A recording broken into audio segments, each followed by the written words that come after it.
You're going to give me $20 just so you can play the game 4 days early, you moron? Normally taking advantage of player hype is fine. I mean, that's pretty normal marketing. Build up hype and sell the product. But giving the game fine, I mean, that's pretty normal marketing.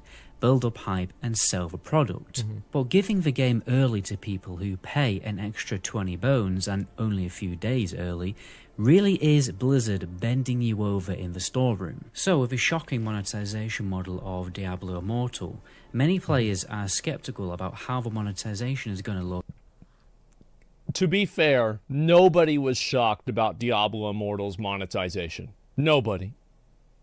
In Diablo 4. So today we're going to take a detailed look covering many things that other media outlets have missed and review the situation for ourselves. Okay. So the first topic to look at is the Diablo purchase options, the different editions of the game. We have the standard edition at £60 or $70.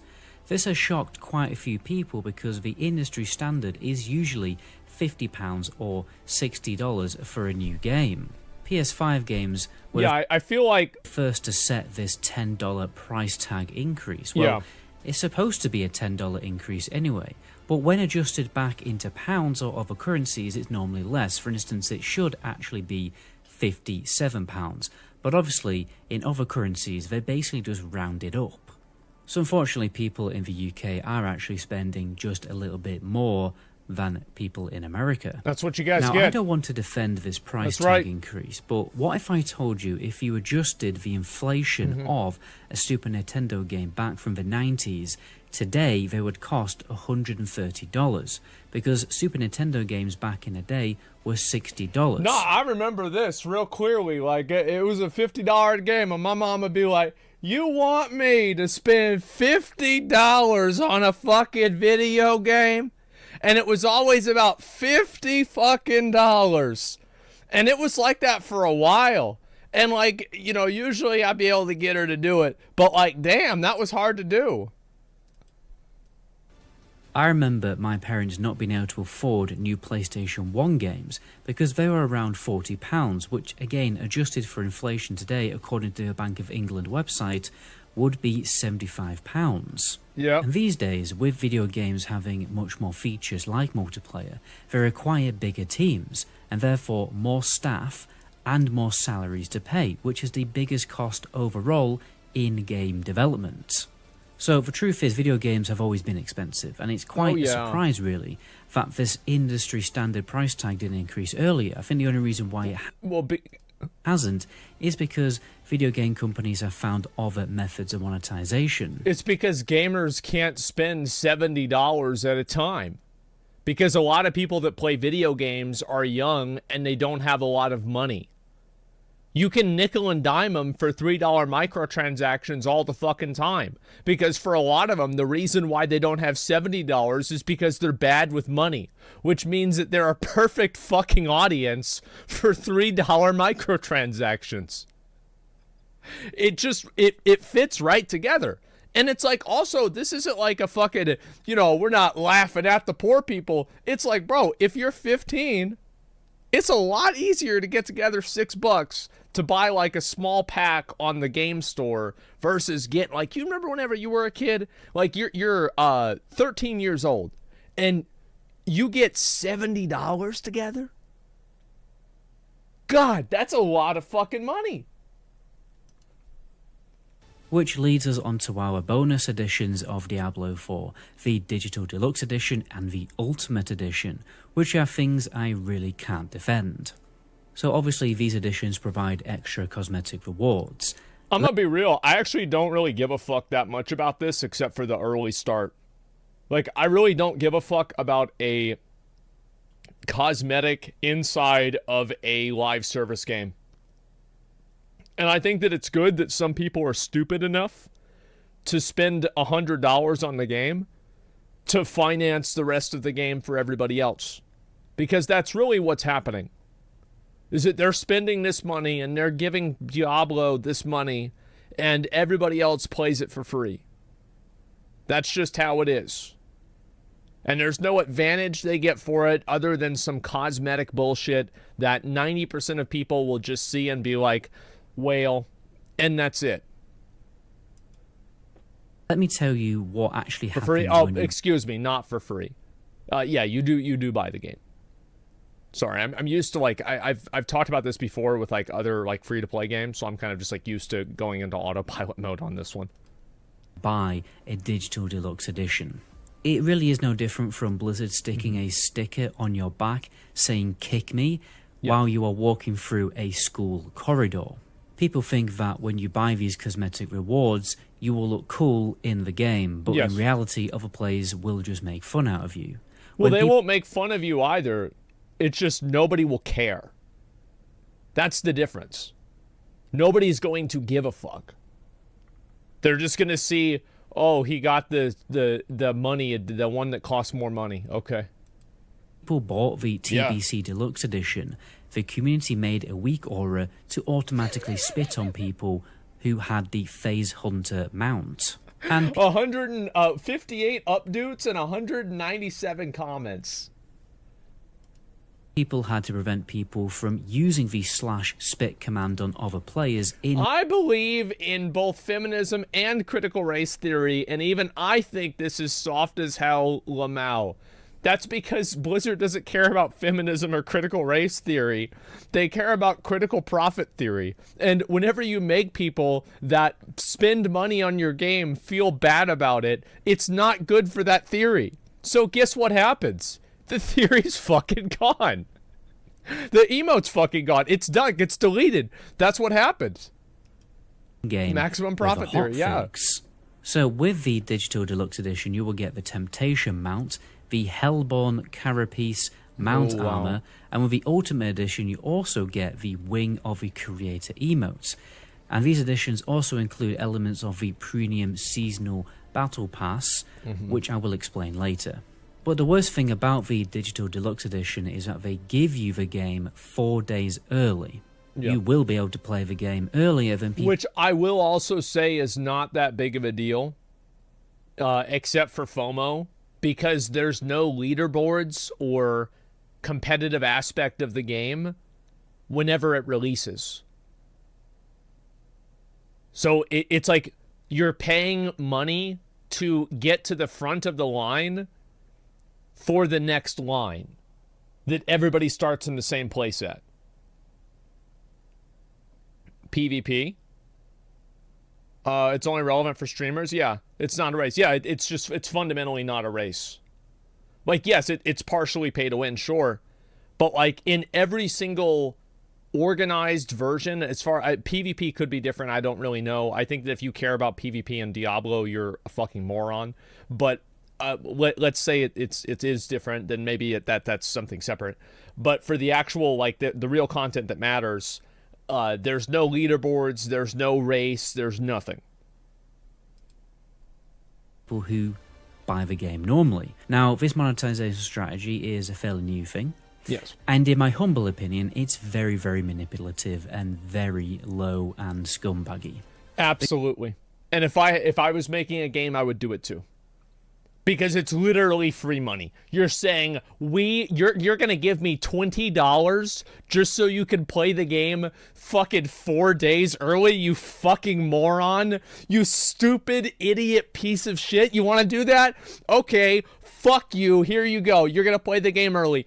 Absolutely. Like Hogwarts Legacy did it. Lost Ark did it. Diablo 4 is doing it. Every other fucking game is going to do this because it's just such a massive fucking cash cow that literally doesn't affect anything more than the first week of the game.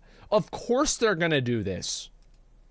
Because it's taken advantage of the audience's excitement and drive to play the game. Especially as Diablo fans have been waiting a very long time for a new installment. Well, no, they haven't been waiting that long. Remember, they got one a couple of years ago with Diablo Immortal. I don't know what this guy's talking about. Yeah, we had Diablo Immortal come out. They got it, and that was supposed to be an authentic Diablo experience, right? Taking advantage of player hype is fine. I mean, that's pretty normal marketing. Build up hype and sell the product. But giving the game early to people who pay an extra 20 bones and only a few days early really is Blizzard bending you over in the storeroom. Most people are not... I think it's not even Blizzard bending you over. It's you going and buying an Uber to get to the storeroom, paying money to open the door, and then paying Blizzard to bend you over. Blizzard doesn't do anything. The player does all of it. It's such a, and especially in Diablo 4. Like in Lost Ark, it's definitely, you could say it's like worse because it's like a much, there's no seasons in Lost Ark in the same way. But like in Diablo 4, it's not a season, it's not in the season.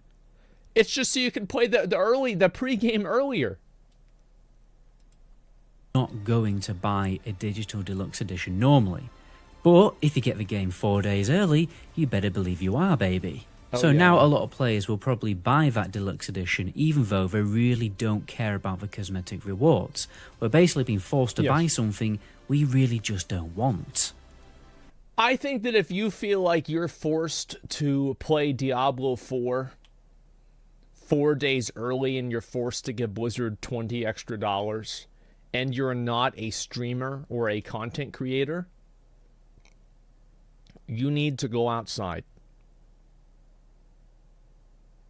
This is a whale tax. Okay, this is a fucking whale tax.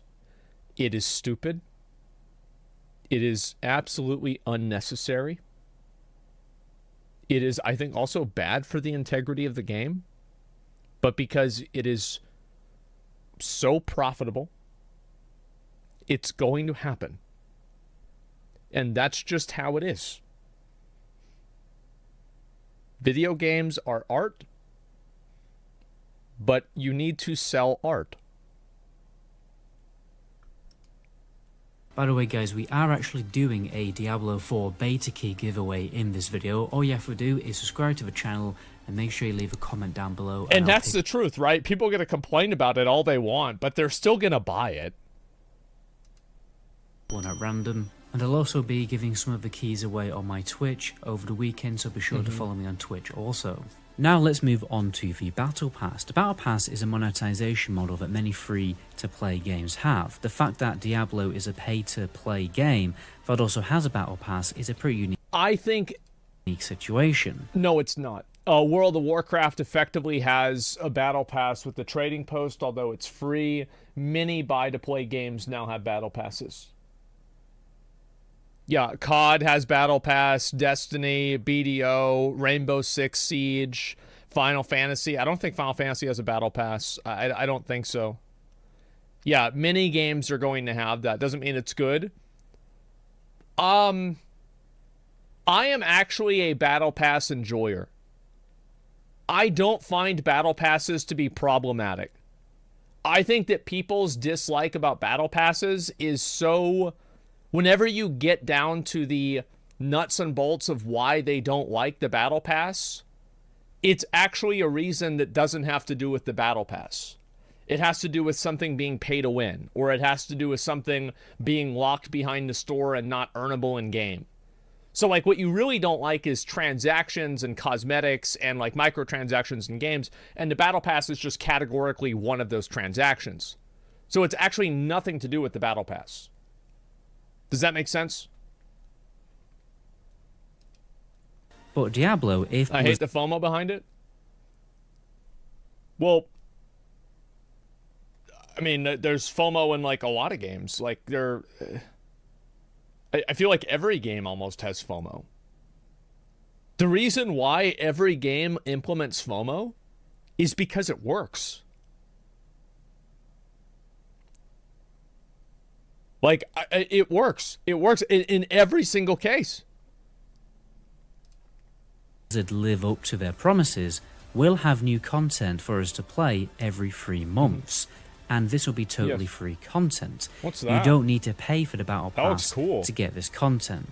The Battle Pass is a purely cosmetic system, New World? similar to the Fortnite Battle Pass. There's no way that's a New World, right? As far as I understand it, new cosmetics will also unlock every 3 months that you will automatically gain access to when you are paying for the Battle Pass. Oh, what a surprise. It was in Diablo Immortal.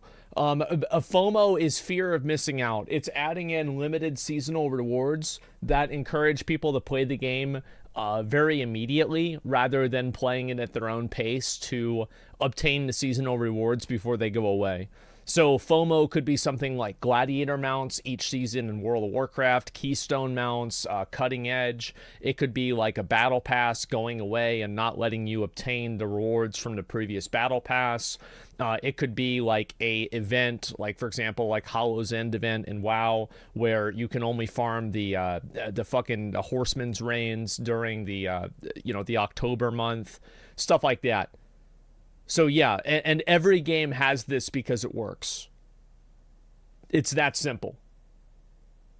I mean, again, I'm not saying it's good. I'm saying to expect it.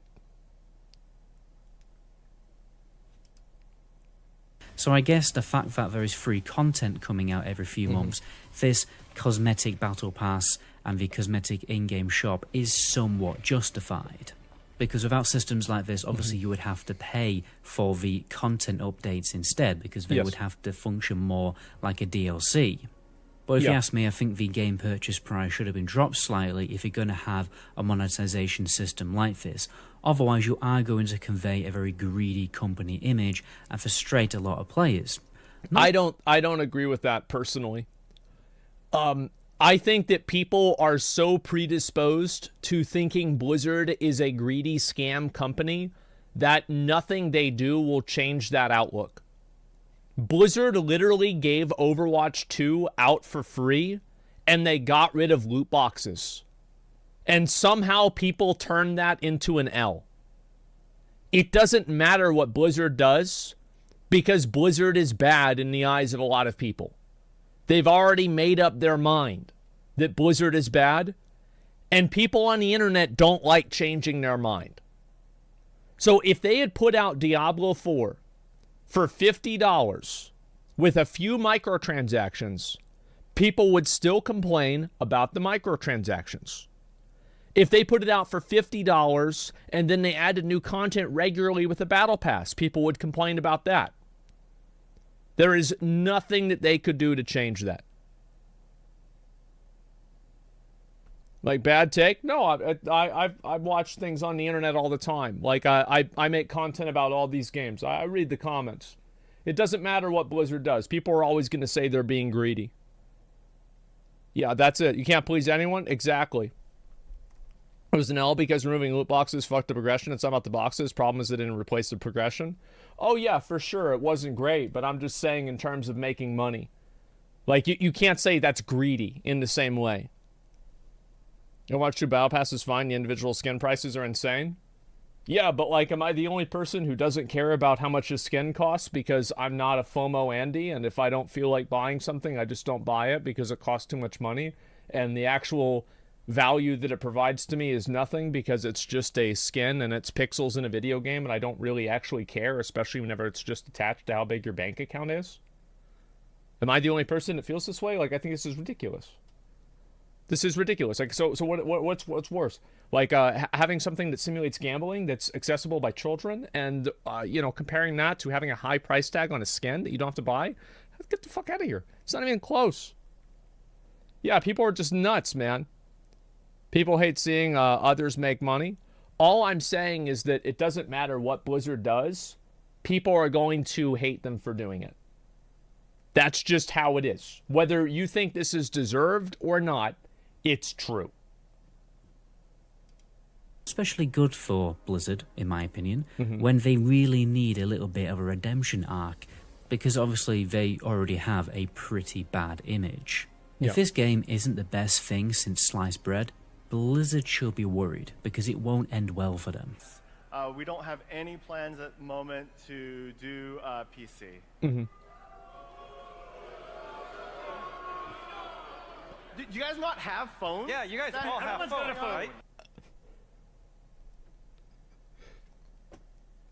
right? To be fair, they did add the PC version at the end.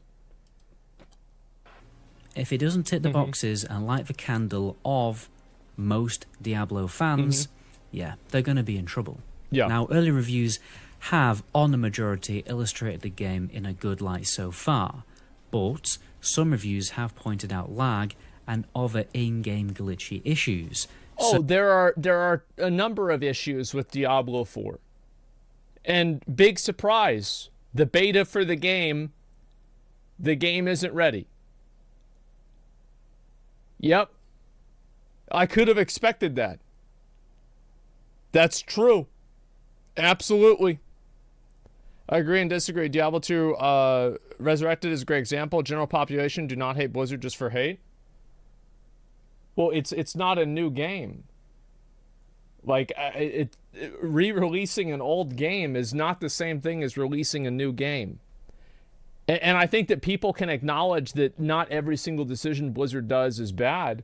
But whenever you're making a new game like this, you've got basically two different universes. You've got the universe where you make a game like Elden Ring and you charge a flat price for the game.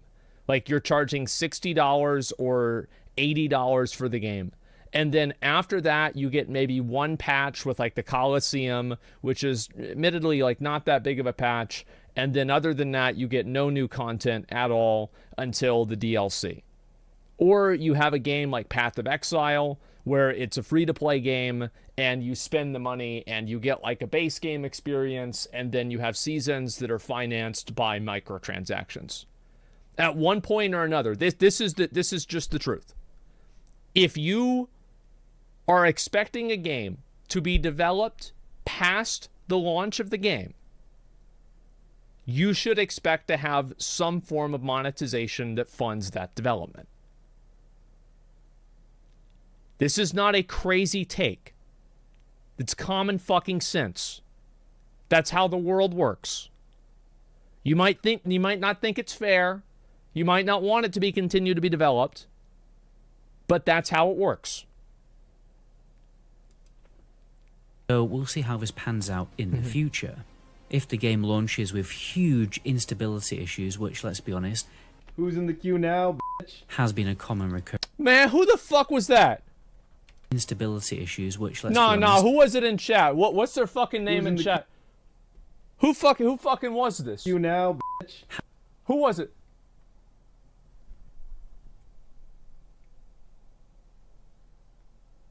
Shit, I don't know.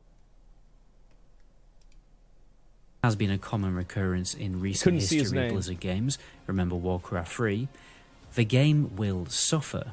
Now, the Ultimate Edition also includes an accelerated season pass with 20 tier skips. Now, there's not a lot of information as to what this exactly means, but what is very likely is the season pass is an accumulative tier bar system that requires players to do something in-game, whether it's gain experience points or Paragon points, or spend gold to level up the tiers. And this Ultimate Pass jumps you straight to tier 20. I imagine every tier, you're going to gain some new cosmetic reward, or it could be every 5 tiers, for example. Yeah. So essentially, you pay money for a cosmetic reward, but even after you are given Blizzard money, you still have to play the game in order to unlock the cosmetic you have paid for. Yeah. Now, if this is unlocked naturally while just playing the game or waiting for it to be unlocked, there probably won't be any issues. But if this manifests as an extremely boring and grindy min-max method to unlock the season pass tiers as fast as possible, then there's going to be a problem. I agree with that. I think and this is, again, the implementation of a battle pass and making it very annoying to do. Absolutely. Yeah, 100%. Because then you're paying money to unlock a cosmetic, and then you have to do... It's like, for example, someone says, oh, it's an ARPG. Like, imagine, like, let's say PoE. Imagine in order to get, like, an unlock in the battle pass, you have to do the Death and Taxes map 10 times. I do the Death and Taxes map 1 time every league. Never again. Imagine you have to clear Hall of the Grandmasters in order to get a battle pass tier. Yeah. Oh, man. Like, Oh.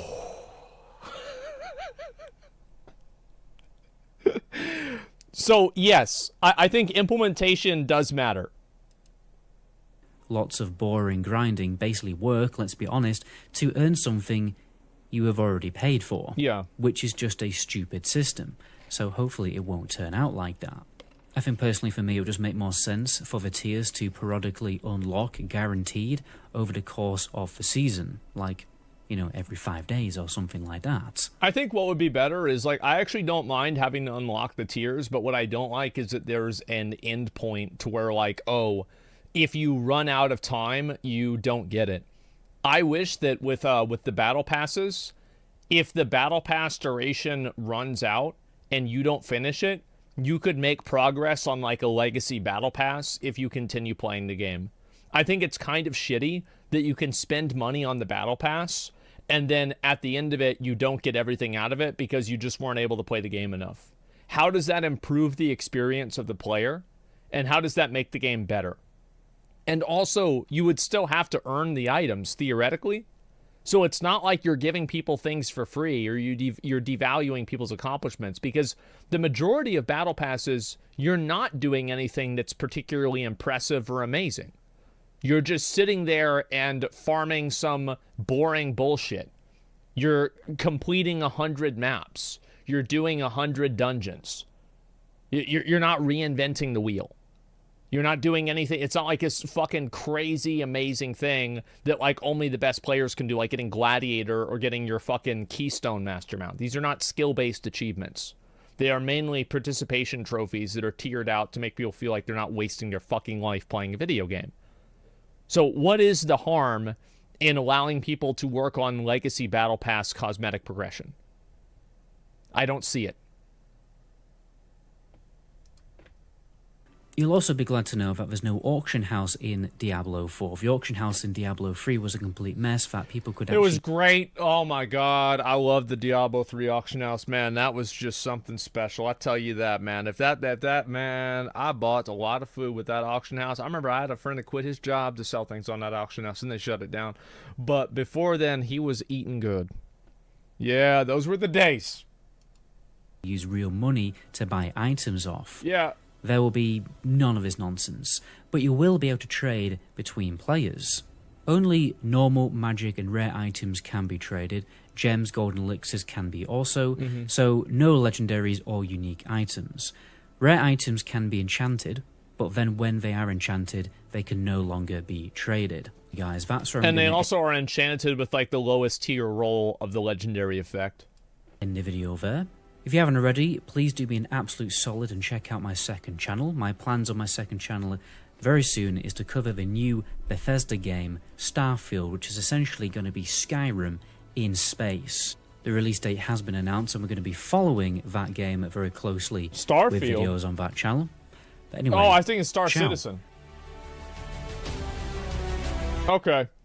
Yeah, I mean, I can see a lot of people that are frustrated. But by the way, I think Starfield's going to suck. Like, I'll play it, but I think it's going to suck. Dick. I think it's going to suck. I'm going to link you guys the video. I mean, again, I think that it's kind of fair for people to be critical about the monetization. And I do think, especially as, you know, like, I've been playing video games a lot for a lot of you guys, like, as long as you guys have. It's kind of weird how, like, now there's, like, all these different ways that people that have, like, more IRL income have, like, all these conspicuous ways to make it known in a game. I think it's kind of cringe. But I also feel like this is just what happens with, like, pretty much any time that anything becomes more profitable, more people try to make profit out of it. That's the way it goes. Ultimately, I think Diablo 4's monetization is not extremely harmful. Like, if you're able to, like, spend money to get an accelerated start on the actual seasons, I think that would be extremely cringe. And I hope they don't do that. However, outside of it, I don't think it's really that big of a deal. Money rules the world. Yeah, exactly. That's just the way it goes. Tell your dumb story about how you quit Skyrim in a cart ride? Yeah, exactly. It's expensive, not harmful. Yeah, I think so. And let's see what this is. Taking a product, breaking it up into segments is business 101. Well, yeah, I mean, that's kind of what happens for sure, yeah. I mean, someone thinking goddamn he's good instead of goddamn he's rich. Well, I mean, like, you still think that, to be fair. Like, in World of Warcraft, if you see somebody who's at the top of the leaderboards for, like, any, like, a parse or, like, a rating in Arena or, like, Mythic Plus, it's skill-based. Entirely, it's skill-based. Most games that people respect skill inside of are skill-based games. There are very few games that people respect your skill in the game that are actually pay to win. I think that you would make a very good argument that in Shadowlands, World of Warcraft had a tremendous pay to win element because you could buy gear and then use it in Arena. But the way that the game works now isn't the same. It doesn't work that way anymore. Just that simple.